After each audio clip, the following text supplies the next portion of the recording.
कि अल्लाह बेदीनी की हालत में किसी को माफ नहीं करता। और दीन खाली दीन सुना हुआ दीन नहीं, पढ़ा हुआ दीन नहीं, एक हकीकी दीन जो मुसलमान के हर अमल से जाहिर हो, इसलिए मुसलमान अपने हर अमल को दीन बनाए। हर मुसलमान, उन पर मेरे अल्लाह ने फर्ज किया है मैं अपने हर अमल को दीन बनाऊं। मुझ पर मेरे अल्लाह ने फर्ज किया है मैं अपनी जात को जहन्नम की आग से बचाऊं। रही बात मेरी और आपकी दुनिया की, तो जिस दिन पर करोड़ों अब्जों खरबों और हमेशा हमेशा की आखिरत के बनाने का वादा हो, उस दिन से जो है अल्लाह पाक मेरी तुम्हारी दुनिया नहीं बनाएंगे, नहीं बनाएंगे। जब दीन की बात आती है या दीन का कोई तकाजा आता है, सबसे पहले उसके सामने जो कोई चीज़ आती है तो उसके सामने उसकी सड़ी हुई दुनिया दिखती है। मेरे सामने कोई तकाजा आकर आ गया तो सबसे पहले मुझे असबाब दिखेंगे। क्या दिखेगा? सबसे पहले हिसाब में चला तो जाऊँ, कर तो लूँ, मैं समझता हूँ मेरी जरूरत है, मैं समझता हूँ, लेकिन मैं समझता हूँ मेरी जरूरत है। सबसे पहले हालांकि वो तो चाहे जी में आवे के ना आवे, उसको हमेशा के लिए छोड़नी है, ये तय है, ये तय है। इसके को बनाने से पहले अल्लाह ने फैसला किया है कि मैं इसको खत्म करूँगा। और जी में आए कि ना आए जाना पड़ता है, जाना पड़ता है कि नहीं? अगर मेरा इरादा ना हो और मेरा बुलावा आ गया तो मुझे जाना पड़ेगा कि नहीं जाना पड़ेगा? वो तो मन माने तो भी जाना पड़ेगा। चीने में जाने को जी नहीं चाहता, 4 महीना जाने को भी बच्चों को छोड़कर जाने को जी नहीं चाहता, तो वो तो हमेशा हमेशा के छोड़ने की बात है भाई। तो तबलीग की बात और दावत का काम और दीन के तकाजे ये हमारे लिए रहमत है कि रहमत है? ये तो रहमत है। ये तो किस हद तक का दीन सीख लिया होगा आप अंदाजा तो लगा कि जंगल है और अंधेरी रात है और झोपड़ी के अंदर का हसीन खूबसूरत नौजवान लड़की आकर इजाजत मांगती है, मैं इस जंगल के अंदर में गुम हो चुकी हूँ, अगर आज की एक रात के लिए अगर कोई मुझे रख ले, मैं परेशान हूँ इस बयाबा जंगल के अंदर। वो किताबुल्लाह को पढ़ रहे हैं और दिया जल रहा है। कहा बहन अंदर आ जा, बेटा अंदर आ जा और अंदर आराम कर ले। हर थोड़ी देर के अंदर में अपनी उंगली जो है वो दिए के ऊपर रखते हैं, हर थोड़ी देर में, और अपने नफ्स को ये बात कहते हैं कि ये जो मजा आ रही है उससे कहीं गुना ज्यादा खतरनाक की जहन्नम की आग की।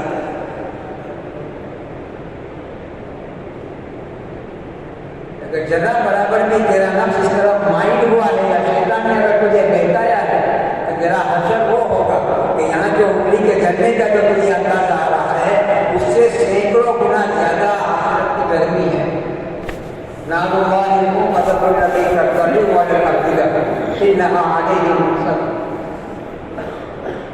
जो कहते हैं कि अगर जहन्नमी आदमी को जहन्नम से निकाल लिया जाए और उसको दुनिया की आग पर सुला दिया जाए तो उसको मीठी ऊँग आ जाए, जैसी ऊँग आ जाए तो क्या हालत होगी?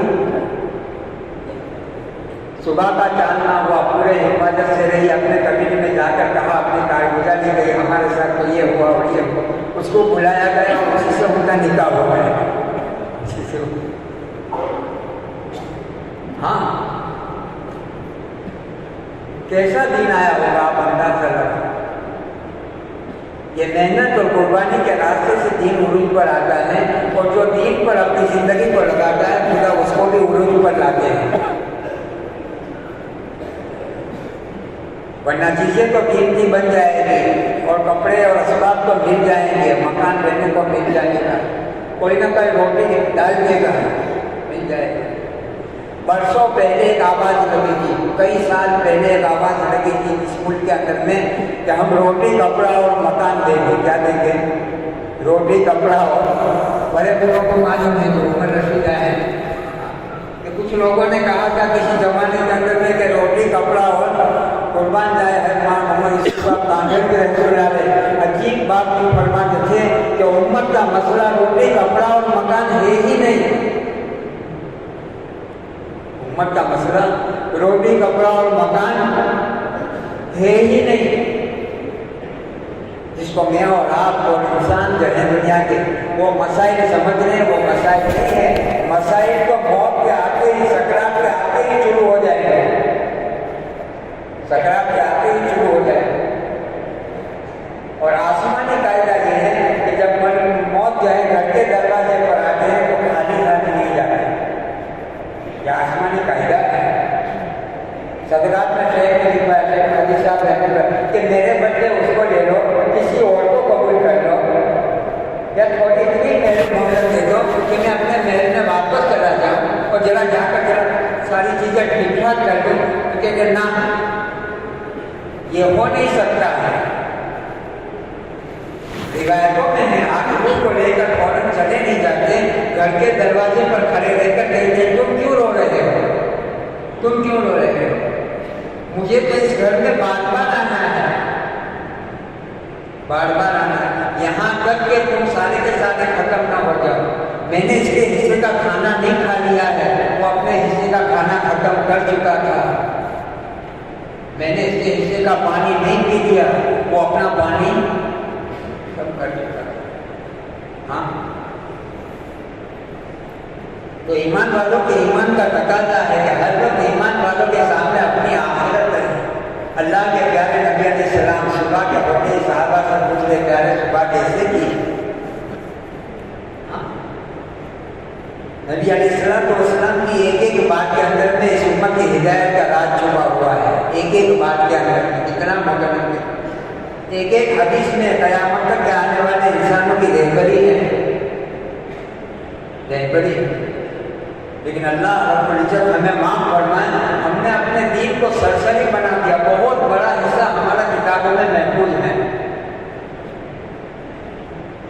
हदीस पाक के अंदर है जब सुबह होती है तो अल्लाह रब्बुल इज्जत जो है अपने रहमत का हाथ फैलाते हैं मखलूक की तरफ। और रहमत का हाथ इसलिए फैलाते हैं, अल्लाह के प्यारे नबी अलैहिस्सलाम फरमाते किसी गुनहगार ने अगर रात में गुनाह किया हो तो सुबह में तौबा कर ले। तो जब रात का जागना होता है अल्लाह रहमत का हाथ मखलूक की तरफ बढ़ाते हैं कि किसी ने दिन में तौबा किया हो तो रात में, दिन में गुनाह किया हो रात में तौबा कर ले ताकि अल्लाह रब्बुल इज्जत उसे माफ़ कर दे। कितनी करीब जात है, कितनी करीब है। दाऊद अलैहिस्सलाम को अल्लाह ने वही भेजी, ऐ दाऊद मेरे गुनहगार बंदों को मालूम नहीं है मैं अपने गुनहगार बंदों को कितना चाहता हूँ, अगर उसे मालूम हो जाए वो अपनी सारी चीज़ें छोड़कर मेरी तरफ आ जाए। अल्लाह अपने गुनहगार बंदों को इतना चाहता है तो अल्लाह अपने नेक बंदों को कितना चाहते होंगे, कितना चाहते होंगे। तो बस जरूरत इस बात की, इसलिए तबलीग में बयान नहीं सुनाए जाते हैं, तबलीग में जिम्मेदारी समझाई जाती है करने के काम पर। किसी ज़माने में एक बहुत बड़े मौलवी साहब आया, हरमान साहब कांदर में रहमतुल्लाह अलैह। मौलवी साहब हमारी तबलीग में तो मारूफ ही मारूफ चीज़ें हैं, मारूफ ही मारूफ चीज़ें हैं, मुनकरात के ताल्लुक से तो कोई बात ही नहीं होती है। फरमान लगे जब मारूफ चीज़ें जो है जिंदा हो जाएगी तो मुनकरात तो खुद छूट जाएगी। करने के काम में ये लगेगा। साहबा तो अपने कारोबार में और अपनी कमाइयों में भी इस घर से जाते थे कि जो कमाइयाँ हासिल होगी उस पर उसको दीन पर इस्तेमाल करेंगे। कहाँ करेंगे?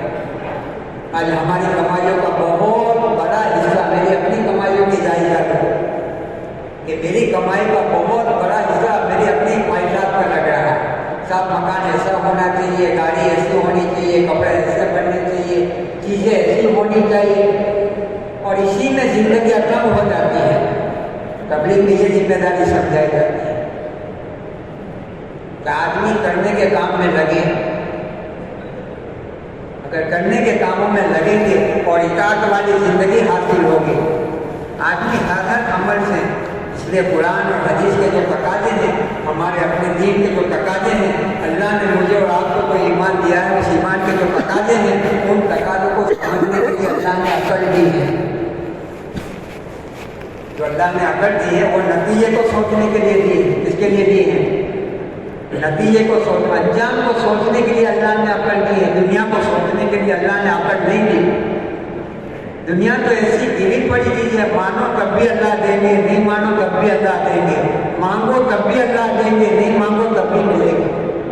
वो तो मुकद्दर की कहीं जाती ही नहीं और जाएगी नहीं। हमारे बुजुर्ग अजीब बात को फरमाते थे, अगर मकसद अल्लाह के दीन को बनाकर जिंदगी को गुजारोगे और नबूवत के काम को अपना काम बनाओगे, अल्लाह पेड़ पड़ी दुनिया दे।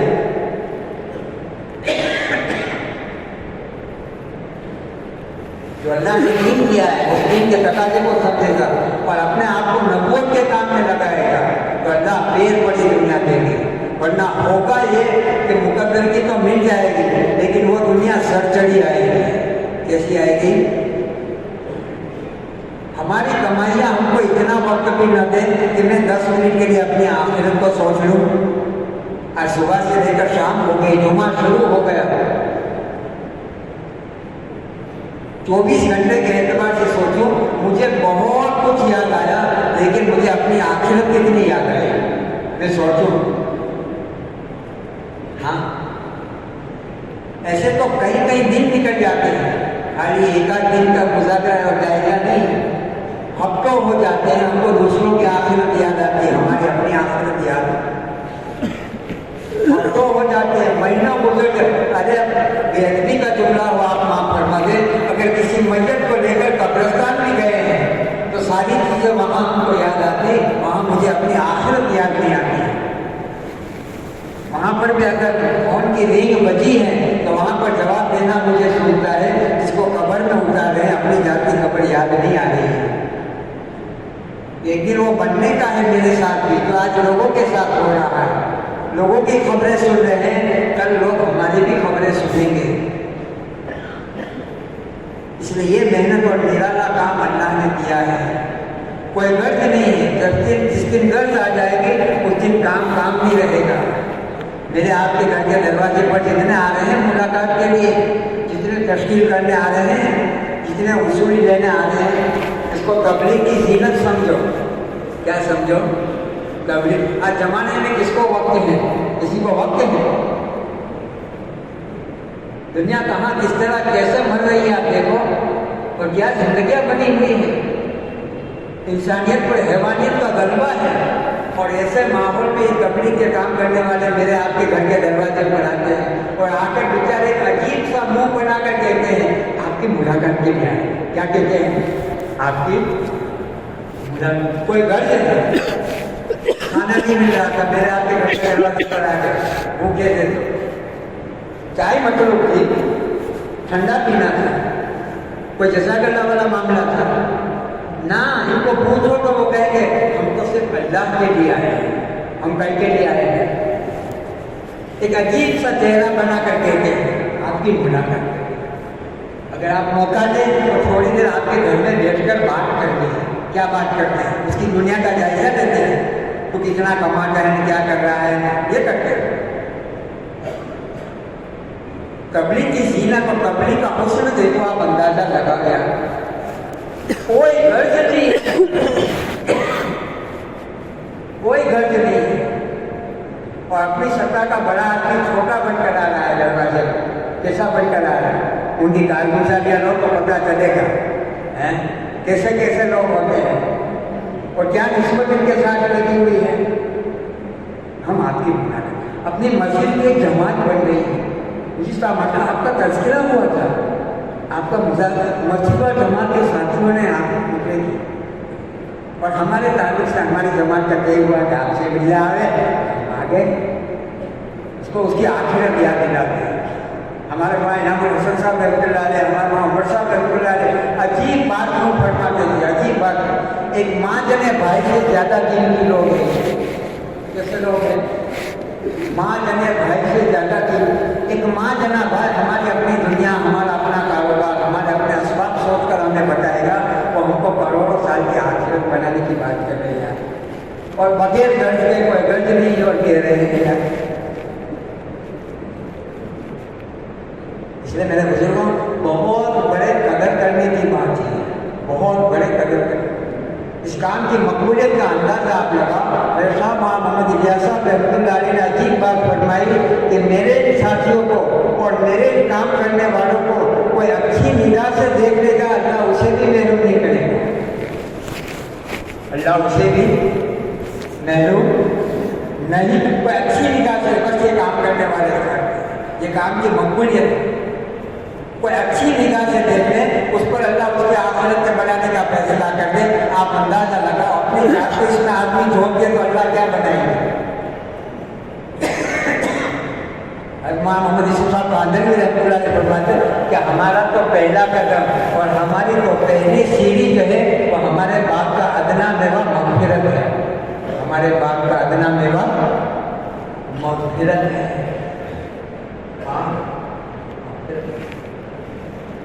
इसलिए मेरे बुजुर्गों बहुत समझने की बात है, ये काम ऐसे ही नहीं आया है। इसकी मैं यहाँ बात कर रहा हूँ, मजमा सामने बैठा है, ये ऐसे ही नहीं बन गया है।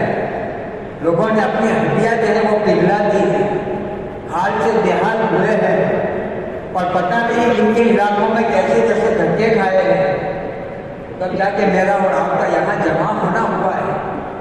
हम काम को और काम के तकाज़ों को सरसरी न समझें। जब समझ में आ जाता है तो तस्कीर वालों को दुआ देता है। कैसा महमूला से फरमाते हैं कि अगर कोई बीमारी लग गई और डॉक्टर के पास गया तो उसने कहा कि नस्तर लगाना पड़ेगा और ऑपरेशन करना पड़ेगा, इसलिए कि मैंने आपको पहले नॉर्मल टेबलेट दी, उससे रिकवरी नहीं दी। डॉक्टर पहले क्या करता है, शुगर कोटेड टेबलेट देता है, उसके बाद हमने आपको जो है कैप्सूल भी दिए लेकिन रिकवरी नहीं हो गई। फिर हमने इंजेक्शन भी लगाया, रिकवरी नहीं हुए। अब ऑपरेशन लाजिम है और सब इतने ही रकम मैं आपको दे रहा हूँ, जज़ाकल्लाह में दे रहा हूँ, हाँ आप इसे कबूल कर लें, लेकिन आप मुझे घर से बेघर कि ना साहब अगर लगना है और सेहत मिलनी ही है तो असबाब को वक्ती तौर पर छोड़ना पड़ेगा। असबाब को जब सेहत मिल जाती है तो उसी डॉक्टर के लिए कोई महंगी पेन है, कोई महंगी चीज़ है, कोई मिठाई का डब्बा है, उसी डॉक्टर के पास लेकर जाता है। डॉक्टर साहब उस दिन की आपकी बात के मानने के नफ़े आज मैं देख रहा हूँ। हालांकि पैसे भी लेता है, ब्लड भी लेता है और पेट भी खोलता है, नक्शल भी लगाता है और वगैरह वगैरह सारी चीज़ें, और सेहत मिल जाती है तो अल्लाह करे हमारी समझ में आ जाए। मनो और तनो आंसू बहे हैं। कबली का काम जो है वो बयानों के रास्ते से आगे नहीं आया है। लोगों ने इसमें बुनियादी चीज़ें कुर्बानी है। लोग हाल से बेहाल हुए। हम एक जगह गए थे, हमारे सूबे के जिम्मेदार अजीब बात फरमा रहे थे, तुझे मालूम है ये मजमा जमा करने में और हजरा मजमा खड़ा करने के अंदर में लोगों की जिंदगियाँ चली गई। लोगों की उनके बच्चे और बच्चियों की शादियाँ घरों के अंदर में आ जाती, उनको काम के तकाज़ों से फुर्सत नहीं होती थी कि अपने घर का मुंह देखे, उनको फुर्सत नहीं होती थी। थोड़े में समझ तारीख में अजीब बात लिखी है, आलमगीर रहमतुल्लाह अलैह के वहाँ पर कोई पानीपत या सोनीपत के इलाके से जो है एक देहाती आया, आगा भी आदमी देहाती आया, तो उस ज़माने में ये लाल किले के बाहर एक जंजीर के साथ एक घंटी बंधी हुई रहती। किसी का कोई कटाजा ऊपर बाहर से मिलने आता बादशाह को, तो जो है वो घंटी को बजाता, ऊपर से दरबार होता आता और कहता साहब क्या कहाँ से आए हो, क्या है, सारी आइडेंटिटी वगैरह लेता और फिर जो है उसको अंदर दाखिल करता। उसने कहा कि मैं फला इलाके का रहने वाला हूँ, बादशाह से कुछ बड़ी ज़रूरत है, इसलिए मैं उनसे मिलने आया हूँ। तो दरवाज़ा खोला किले का, वो अंदर देहाती आदमी दाखिल हुआ। जब बादशाह के पास ले गए तो बादशाह नमाज पढ़ रहे थे, 4 की नमाज। कौन सी नमाज? 4 की नमाज। उस जमाने के बादशाह की भी 4 की नमाज। हमारा तो फजर की नमाज का कज़ा करना इसको शुक्रिया समझ लिया है। बीमारी इतनी फैल गई, बीमारी इतनी फैल गई। हमारे माँ इस्लाम साहब कहते हैं कि ये सुबह लेट उठता है वो उसका गुनाह नहीं है, ये रात को लेट सोता है ये गुनाह है। गुनाह तो रात को करता है, ताक़ीद से सोता है। शेखुल हदीस साहब रहमतुल्लाह अलैह इसमें लिखा कि जो है अकाबिर साहबा को साहबा रात में याद करते थे, मेरे हमारे बुजुर्ग ऐसे थे, हमारे साहबा ऐसे थे, हमारे लोग अपने नबी अलैहिस्सलाम को और उनकी ज़िंदगी को रात को याद करके फिर सोते थे, फिर सोते थे। आज जो है पूरी दुनिया का आदमी चक्कर काट कर जो है अपना सर जो है वो तकिए पर रखता है। बहुत सारी बीमारियों के फैलने का ये जरिया है। खैर वो देहाती आया, हजरत आलमगीर रहमतुल्लाह अलैह चाश की नमाज पढ़ रहे हैं और चाश की नमाज के बाद दुआ मांग रहे हैं। चाश की नमाज की फजाइल तो ये सब काम करने वाले साथी बैठे हैं, क्या फजीलत है हम सबको मालूम है। रोजी में बरकत, रोजी में बरकत, रोजी में बरकत। देखो बाकी चीज़ें जो वजाय बताए गए हैं कुरान और हदीस में, इससे हम औसत हो रहे हैं और दूसरे वजाय ढूंढने के चक्कर में और एक फैशन चली है दुआ में याद, दुआ में याद, दुआ। हमारे वहाँ इब्राहिम साहब फरमाते अपनी गाड़ी में एक लाइट डलवा लो, अपनी गाड़ी। कब तक दूसरों की गाड़ी की लाइट में अपनी गाड़ी चलाते रहेंगे। इनके अगले एक बुजुर्ग थे, व्यवहार के थे, कहने लगे थे खुद मुर्गी पाल लो, अब तक पड़ोस वालों से अंडे मांगते रहेंगे। ये तो दुआ वाला बनने का रास्ता है। दुआ में याद, दुआ में हाँ दुआ जरूर, दुआ में याद, लेकिन दुआ के साथ दवा भी है कि नहीं? दुआ के साथ दवा है कि नहीं है? हाँ, हम दवा भी करें, एलुल्लाह दुआ भी करेंगे। एलुल्लाह वो चाश की नमाज के बाद आलमगीर रहमतुल्लाह अलैह दुआ मांग रहे हैं और दुआ से जब फारिग है तो उस देहाती से मिले जो करीब पानीपत या सोनीपत के इलाके का किसान था, काश्तकार था, तो जरूरत क्या आया था, ये कहाँ से आया, क्या बात है, क्या काम है। कहने लगे अब मुझे कोई काम नहीं है और कोई बात नहीं है, ना लंबा सफर करके आए, आप कह रहे हैं कि कोई काम नहीं है और कोई बात नहीं है। कहने लगे हजरत समझ में आ गया। हजरत कि क्या समझ में आ गया, क्या समझ में आ? वो एक आरामी आदमी है, जंगल का रहने वाला काश्तकार है, उसने थोड़ी देर आलमगीर रहमतुल्लाह अलैह के एक अमल से इतना सारा ले लिया, इतना सारा ले लिया। जब बादशाह भी किसी का मोहताज है तो मैं अपनी जरूरत बादशाह को क्यों कहूँ? मैं अपनी जरूरत जो है उस अल्लाह को कहूँ जिस अल्लाह को बादशाह भी कह रहा है। जरूरियात को पूरा करने वाला कौन है? अल्लाह है। जरूरियात को पूरा करने वाला सारी चीज़ों की कोई नफी कर देता है, लेकिन अपनी जात की नफी आदमी सोचे और ख्याल करे। एक जरूरत की चीज है और जिम्मेदारी को उठाने का नाम दीन है। दीन डालने की चीज नहीं है। सुना अनसुना कर दिया, सुना अनसुना, और शैतान मुख्तलिफ रास्तों से आकर लुकमा बना लेता है। जैसा आदमी होता है वैसा शैतान उसके पीछे लगता है। जैसी रूह होगी वैसे फरिश्ते आएंगे, जैसी रूह वैसे फरिश्ते। आदमी सारी चीजों को अच्छी बना रहा है, अपने दीन को भी अच्छा बना है। इन अक्रमकों में हाँ कि मुआज्जर मोहतरम और मुकद्दम वो है जो तक़वे के साथ जिंदगी को इतना अच्छा खौफ आएगा और हमारी जिंदगी पाकीज़ा बनेगी। और ये जिंदगी को पाकीज़ा बनाने का रास्ता अपनी सलाहियतों को अपनी ख्वाहिशात पर लगाना नहीं है, अपनी कमाइयों को और अपनी सलाहियतों को नबूवत के काम पर इस्तेमाल करना। कहाँ इस्तेमाल करना? नबूवत के काम पर।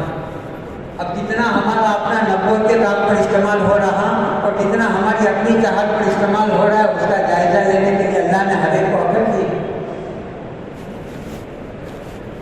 इसका कादर भी रहमतुल्लाह अलैह ऐसी बात फरमाते थे, हम इस सादा मेहनत के जरिए से उम्मत को जानमाल के धोखे से निकालना चाहते हैं। उम्मत को जानमाल के धोखे से निकालना चाहते हैं। तो उम्मत का हर पर जानमाल के धोखे से निकले कि अपना कमाया हुआ नहीं है, ये तो अल्लाह का दिया हुआ है। अपना कमाया हुआ सारी दुनिया के नाफरमानों की जुबान का जुमला अल्लाह ने कारून की जुबान से कहलवा दिया है कि मूसा ये माल तो मेरा है, ये माल तो हमारे ईश्वर फरमा देते कि जिसको ये अपना मकान और अपना बंगला कह रहा है, हम उनसे ये कहते हैं कि ये तेरा मकान नहीं है, तू मकान का चौकीदार है। मैं जिससे अपना मकान कह रहा हूँ, तब मेरे घर पे आना, मेरे मकान पर आना, मेरे बंगले पर आना, पता नहीं क्या क्या। ऐसा फरमाती है तो हम इन मकान वाले को मकान के धोखे से निकालना चाहते हैं। ये मकान तेरा नहीं है, तू मकान का चौकीदार है। अगर वाकई में तेरा मकान ये होगा तो तेरा जनाजा वहां से ना निकलेगा। ये दलील है इस बात की कि तेरा मकान, दुकानदार कहता है, काश्तकार कहता है, साहब दुकानदार कहता है ये मेरी दुकान है, ये मेरी दुकान है, ये मेरी दुकान। हालांकि अल्लाह को नाराज करने वाला ये दुकान है, ये तो अल्लाह का दिया हुआ है।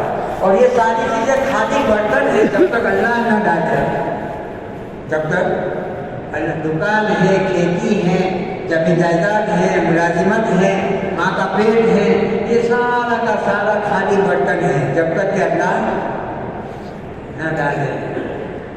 हाँ, अल्लाह के डालने से निकलता है। और नफे और नुकसान के फैसले तो आसमान से होते हैं, नफे और नुकसान के फैसले तो। और वो जात इतनी जबरदस्त जात है, कभी नफे को नुकसान में बदल देती है, कभी नुकसान को नफे में बदल देती है। एक माँ अपने बच्चे के बारे में क्या भलाइयाँ चाहेगी, इससे कई गुना ज़्यादा अल्लाह रब्बुल इज़्ज़त अपने बंदे के लिए भलाइयाँ चाहते हैं।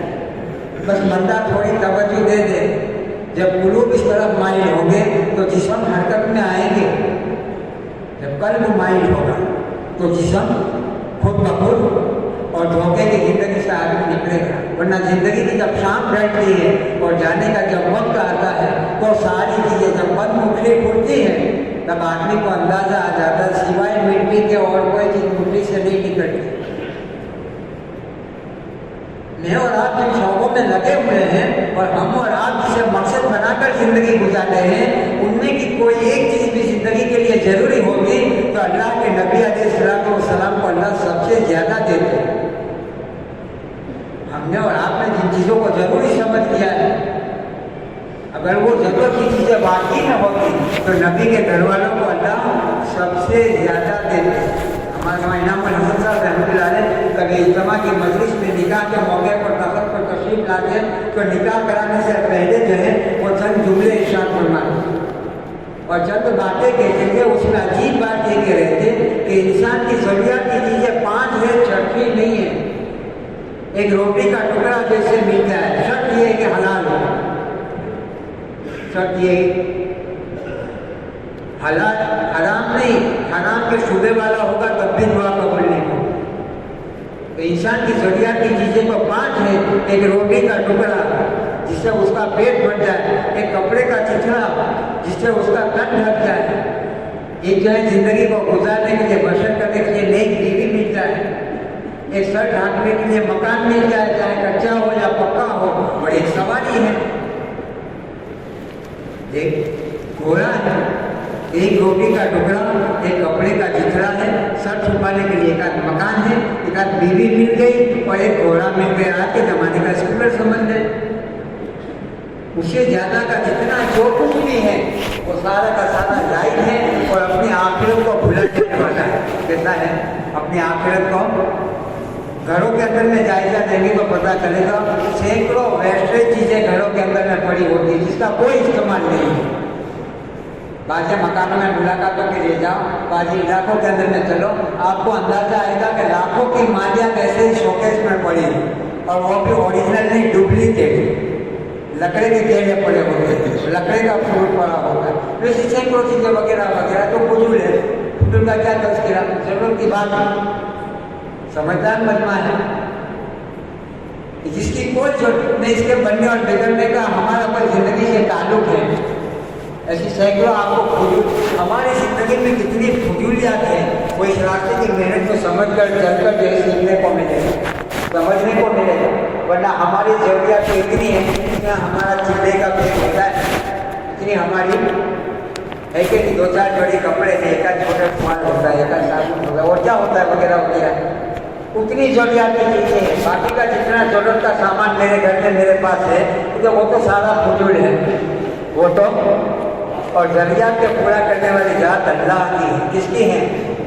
अल्लाह की जात है। इस्तिफाम का जुमला है, हल अता अल इंसान हिन्नुम मिन अज़्ज़ाहि लम यकुन शयअन मज़कूरा इन्ना खलक़नल इंसाना मिन नुत्फ़तिन नब्तलीहि फजअलनाहु समीअन बसीरा। एक मर्द कर करके क्या करता है? एक अपनी ख्वाहिशात पूरी करता है। जो कुछ करते हैं वो तो अल्लाह करते हैं। कौन करते हैं? अल्लाह करते हैं, उस अल्लाह को बोल रहे हैं, वो अल्लाह दिल में बसता है।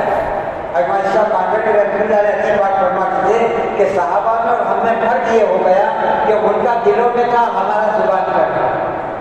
उनका कुल्लन तुमिनु वलाकिन कुलू अस्लमना वलम्मा यदखुल ईमान फी कुलूबिकुम व इन तुतिउल्लाह व रसूलहु ला यलिदकुम मिन अमालिकुम शैया इन्नल्लाह अंदर आ जाता है जब ईमान, और अंदर बस जाता है और अंदर राशि हो जाता है, तो खाली जुबान का जुमला नहीं, खाली जिस्म का लिबास नहीं, और खाली हमारी चाल नहीं, अल्लाह हर चीज़ को बदल देते हैं। अल्लाह ने ईमान में ये तासीर रखी है, खुदा हर चीज़ को बदल देते हैं। अल्लाह ने हज़रत रसूल पाक सल्लल्लाहु अलैहि वसल्लम के जरिए से एक ऐसा दीन दिया है जो मुसलमान खाते खाते, पीते पीते, अच्छा कपड़ा पहनते पहनते, अच्छी खुशबू लगाते लगाते और अच्छी से अच्छी कमाइयाँ करते करते अपनी आखिरत बना सकता है। अपनी आखिरत बनाना इतना आसान है, और दीन जो है उसको हमने सीखना मुश्किल करार दिया है। इसकी आदतें होती नहीं है, आदतें डालनी पड़ती है। और अब कहाँ वो मुजाहिदे का दौर है, अब तो इस्तिक़बाल का दौर है, हर जगह जो इस्तिक़बाल है। हमारे उल्गों के ऊपर अल्लाह ने हमारी खूबियों का पर्दा डाल दिया है, हमारे ऐप पर हमारी खूबियों को अल्लाह ने गालिब कर दिया है। दुनिया की इंसानियत का नजरिया बदल जाता है तबलीग वालों को देखने कि ये काम करने वाले साथी। इस्तिक़बाल का दौर है। आदमी अपने घर पे आए हुए अपने जो है दामाद को जो चीज़ नहीं खिलाता, अल्लाह तबलीग वालों को वो चीज़ खिलाते कि नहीं खिलाते हैं। आप अंदाजा लगा जितने इकराम से जो है अक़वाम के लीडरों को लोग नहीं देखते, उससे ज़्यादा इज्जत वाली निगाह से लोग तबलीग वालों को देखते, चाहे दीन की जमात चाहे। इसलिए मैं भी नियत करो, आप लोग भी नियत करो कि इंशाअल्लाह दावत के काम को मौत तक करेंगे। तबलीग का काम सिर्फ कहना सुनना नहीं है, तबलीग का काम खाली कहना सुनना नहीं है, एक मकसद है, एक चाहत है, एक ज़रूरत है। अल्लाह पाक हम सबको जो है वो ज़रूरत में हमारी है, किसी को बरकत के तौर पर नहीं उठाते हैं। तो तबलीग में बरकत हो जाता है, कोई डॉक्टर हॉस्पिटल खोलता है तो किसी बुजुर्ग को जो है बरकत के तौर पर दाखिल करता है। जहाँ पूरे इलाके के बुजुर्ग हो, हफ्ता 10 दिन हमारे हॉस्पिटल में दाखिल हो जाओ, है हमारे हॉस्पिटल में बरकत हो जाए। आप बहुत बड़े मौलवी साहब, आप जरा हफ्ता एक हमारे यहाँ ट्रीटमेंट ले लो, आपको जो है हम पेशेंट रूम में रखेंगे, लेकिन हॉस्पिटल में तबलीग का काम बरकत का नहीं है बुजुर्गों। ये मकसद हयात है, ज़िंदगी के आखिरी सांस तक करने का है। और हमारा मयार और हमारे नमूना हज़रत रसूल पाक सल्लल्लाहु अलैहि वसल्लम की जात है। इस उम्मत के हर फर्द का, मेरा आपका इतना लगना चाहिए जितना इस उम्मत के नबी का लगा है, और ऐसे लगना चाहिए जैसे इस उम्मत के नबी का लगा है। सब कुछ लगाया आपने, क्या कुछ नहीं किया है, आप अंदाजा तो लगा क्या कुछ नहीं किया है। सीरत की किताबें बड़ी पड़ी है कि क्या कुछ नहीं किया है। इसलिए हमारी ज़िंदगी कुछ कंट्रोल में आ गई, कुछ हमारी ज़िंदगी पाबंदी में आ गई।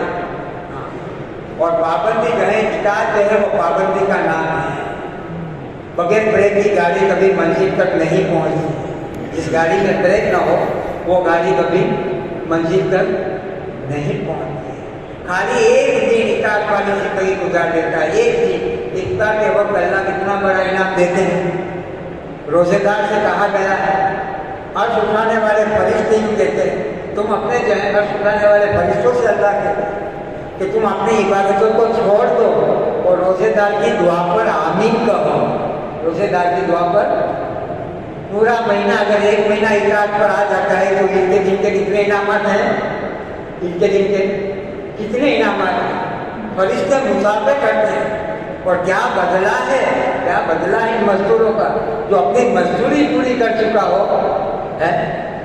अल्लाह अपनी इज्जत की, अपने जलाल की, अपने उलूए शान की, अपने मर्तबे की कसम खाकर अल्लाह फरमाता, मेरी इज्जत की कसम, मेरे जलाल की कसम, मेरे अपने मर्तबे की कसम, मेरे उलूए शान की कसम कि बख्शे बख्शा है, अपने घर पर चलेगा, बख्शे बख्शा है। 5 दिन है, खाली 5 दिन है अय्याम हज के। जरा पाबंदी के साथ ज़िंदगी गुजार ली। अल्लाह के प्यारे नबी अलैहिस्सलाम फरमावे, हाजी तो ऐसा है जैसे आज माँ के पेट से बच्चा पैदा हुआ। अंदाजा लगाएगा, थोड़े पर इतना लालची हो जाते हैं, इसलिए निकलने की आदत जो है होती नहीं है, वो तो डालनी पड़ती है। थोड़ा आदमी अपने कामकाज को थोड़ा आगे पीछे करके आदमी अल्लाह के दिन के तकाज़ों को समझे। आज अल्लाह पाक ने अपने तज़किया का और अपनी तरबियत की एक रब्बानी लहर चलाई। खुदा ने हर जगह बड़े बड़े मजमे खड़े कर दिए और बड़े बड़े उलमा अल्लाह ने इस्लाम की बरकत से हर इलाके में, हर बस्तियों के अंदर में अल्लाह ने पैदा कर दिए और वो खड़े हो गए हैं और वो अपना काम कर रहे हैं और लोग अपनी ज़िंदगियों को बदल रहे हैं। इसलिए नियत करो 4-4 महीने की करेंगे भाई। देखो अभी तकाजा है, आदमी सोचे मेरे अल्लाह ने मुझे इतना कुछ दिया है, उसमें से 4 महीने मुझे 8 महीने तो अपने सारे लवाज़िमात और मशगूलियों में लगना है, 4 महीने साल में जो है अल्लाह के दीन का काम करना है। मुश्किल नहीं है, बहुत आसान है। उसके लिए जो अल्लाह के वादों पर यकीन करें, उसके लिए जो अपने नबी अलैहिस्सलाम की दुआ पर भरोसा करें, तो अल्लाह के वादों पर यकीन और नबी अलैहिस्सलाम की दुआ पर भरोसा करके बतलाओ कि 4-4 महीने के लिए कौन तैयार है।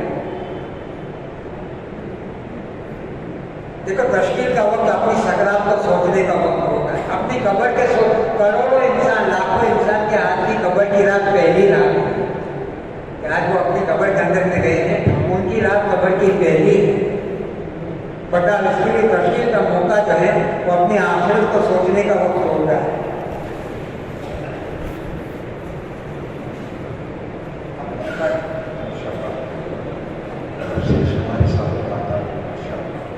अब जिंदगी को बनाने के लिए अपने कदम उठाना क्या नाम है? माशाअल्लाह।